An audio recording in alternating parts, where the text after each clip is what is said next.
Hi everyone. So today we're going to be looking at making a new build for Dan and Matt and Lene. We're down here in Nebraska. It is a brand new Intel 10th generation. We're running in with the Strix. It's a gaming motherboard. However, it'll work and function perfectly for what we're doing. So a home desktop.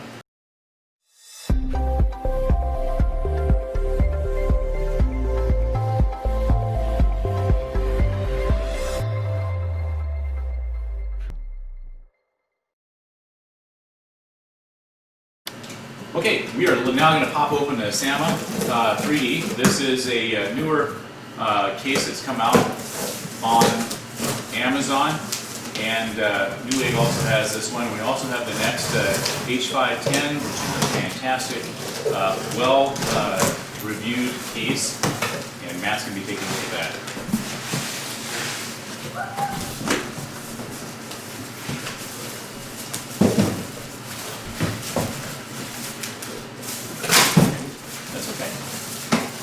This, and then we're going to flip it over. Just like that, and then I'll pop that lid right, there you go. Let's see, you see your thing where it's pull that thing out. Yeah, there you go. Okay, two different colors, stark contrast.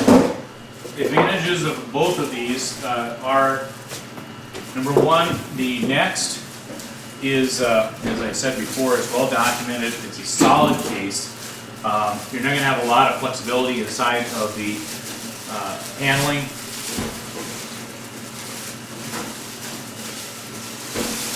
It stands a little bit, about 2 inches taller, maybe 1 inch taller than the Sama. Sama is got the same faceplate. The advantages of, obviously, the next are space-wise, you're getting about 2-3 inches extra on this, but compact size. Initially, this was chosen because we're going to put it inside of your office. In your workshop, it would have been a smaller footprint, but now that we might have an opportunity to put it someplace else, a larger one's going to be better airflow, and as you can tell the difference, this is actually, it sounds, that's not very good. Because normally, the newer ones are kind of chintzy, and then these would sound solid. But anyways, the question is do you want white or black? Do you want it big or small? Let's go with the one. Okay, white one it is. We'll review this one later on. Okay, Matt, so what we're going to do is starting off with the motherboard. We're going to have you take this out. There's a little switch on the bottom. I'll give you the knife or a little tape. There you go. Thank you. So it is a gaming motherboard. Normally you would not use a gaming board inside of a build that we're going to be doing, but the reason why you'd want to use a gaming motherboard is because of the extra ports that are available inside the USB, as well as having additional RAM slots. And if at some point they wanted to upgrade this, this is going to be a better motherboard that can potentially use the i7s, the i9s, and they can have a lot more longevity with it, and this motherboard is going to allow them. So why don't you take this out real quick, take a peek at it.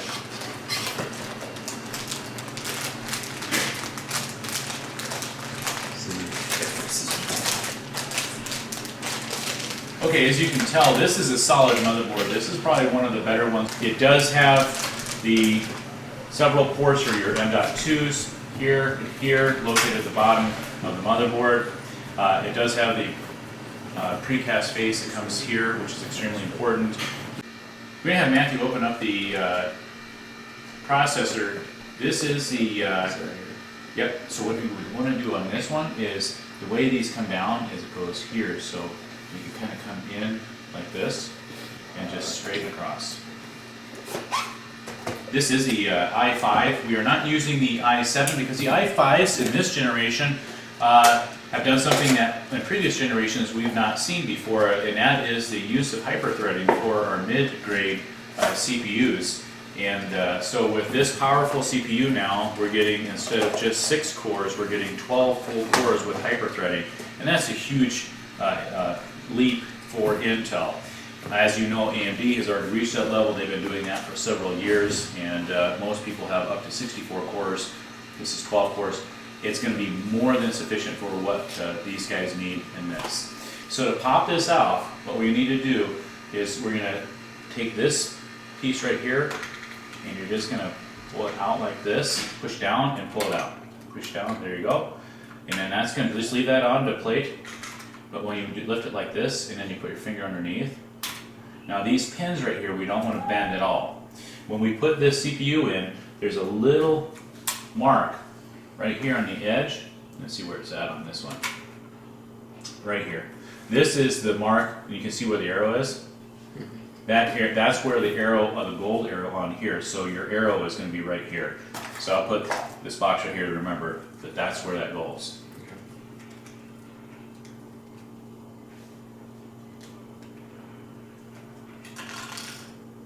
Alright, you see the gold little, now is it a, it's good, that's a dot, and then that's a dot. What we're looking for is a triangle shape. Get that one. Oh, is that the triangle shape? Okay, perfect.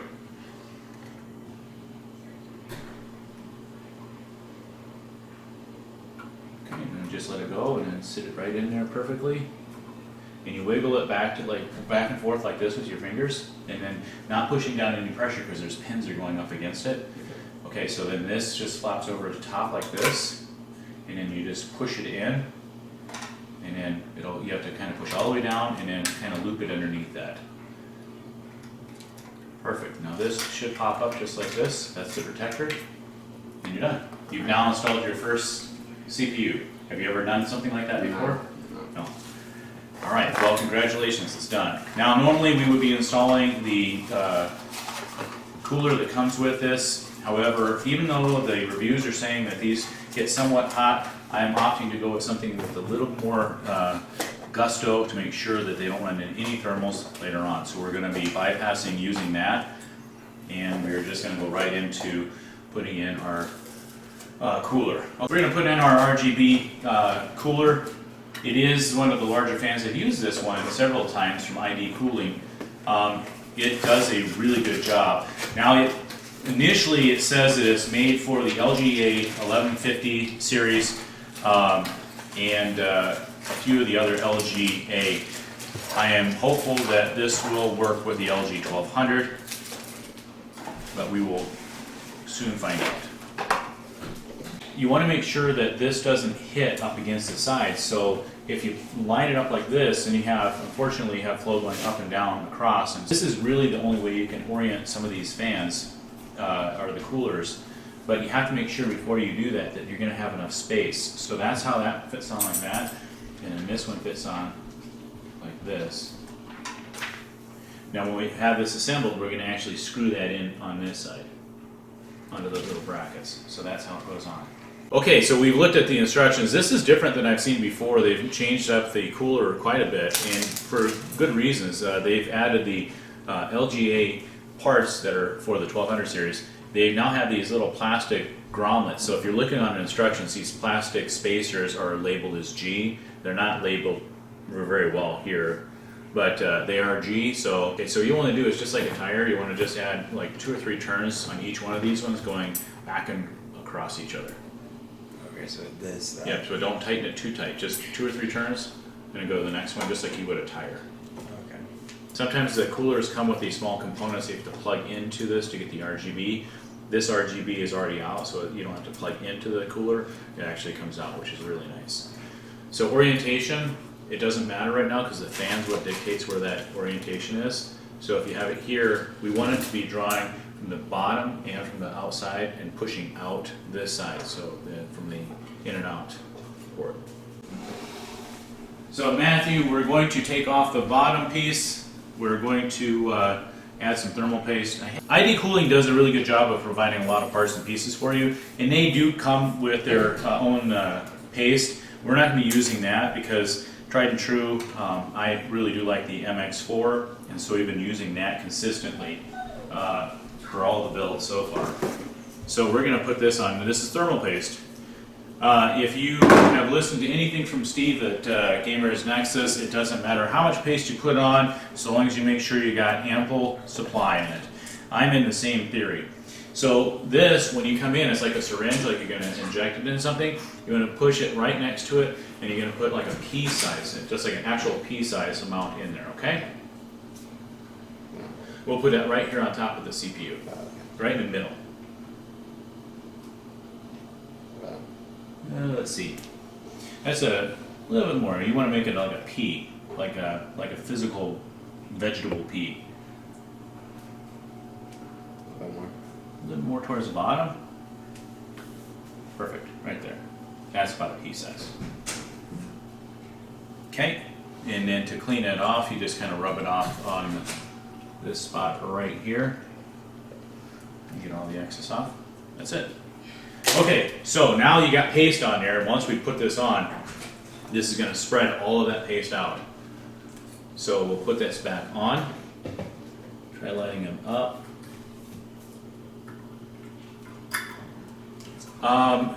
You know, thermal paste can last a long time. Most people, it's like your dad's computer that we're going to be putting all this in. 10 years, that thermal paste has been sitting there. When we pull it off, it's going to be extremely brittle. So it's not as good if you've got old CPU paste or thermal paste sitting in there, but it's not going to impact it. It'll still do it. It'll still function.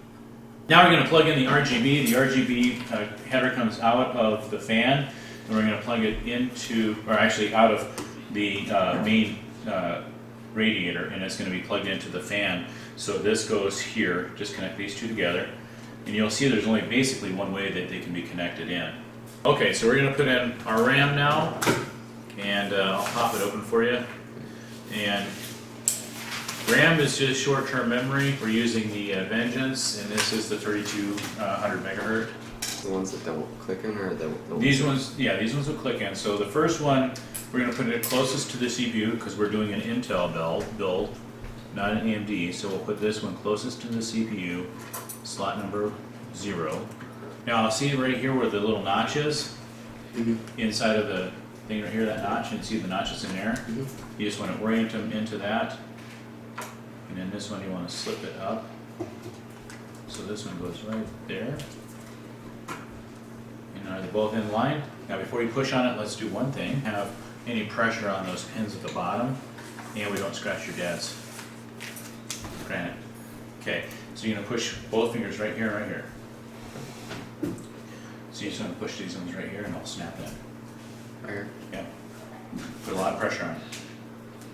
There's one, and then this side's got to be pushed in. There. Same thing. We're going to skip one and we're going to put it into the second, to the third.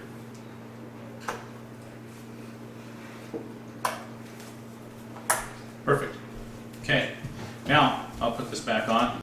Hey everyone, we finished off the build. Everything looks really good. This is the setting for Rain and Aura, and we went with a red theme. It is Husker theme, and so for the folks we built down in Nebraska, this is actually a great looking machine. What I'm excited about is this is a similar build that Linus did. We actually were able to get ours done a day earlier, but he got his video out before I was able to.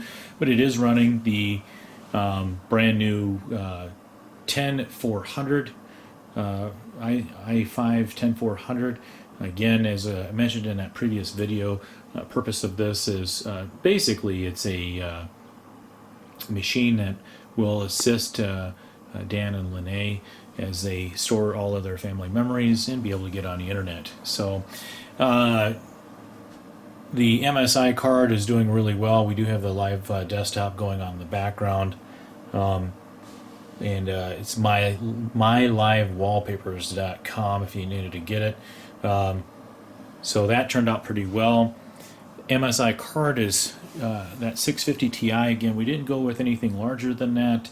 This is not a gaming rig, but nowadays when you decide to put together a computer, it's not bad to go out there and add a dedicated video card, even though some of the video onboard video is fairly decent. I like to go out there and put in just that little extra. That'll help out, you know, and if they decided at some point they wanted to do an additional, you know, maybe some limited gaming, they could accomplish that. I don't think that Dan and Lene will be doing that, but they do have children, so maybe someone will get it. What I really like about this next case is that it is very clean looking. And if you look at the way that this machine is going to come, you actually get a really good sense of the very sharp cuts, angles and lines, and I think that this is probably one of the nicer machines I put together. And now, of course, you have the tried and true thermal takes, and I will always love the thermal takes, but that sucker, I just picked it up because I've got to take out a few parts. Just a huge, monstrous machine. But this right here will fit on a desktop, and it'll do really great. So anyways, just watching as Steve and the folks are going out there trying to cool off on some of the GPUs as the wars on the 380s are going on right now. Anyways, we've just finished this up. This is going to go back to Nebraska. We do have a dual hard drive inside of it for long-term storage, and so the other guys, it was a great build. Looking forward to doing another one. We have a few more cases that we're going to put together, and then we're going to have to at some point get ready to see when our friends over at AMD give me something to put into this motherboard. All right, till then, see you then.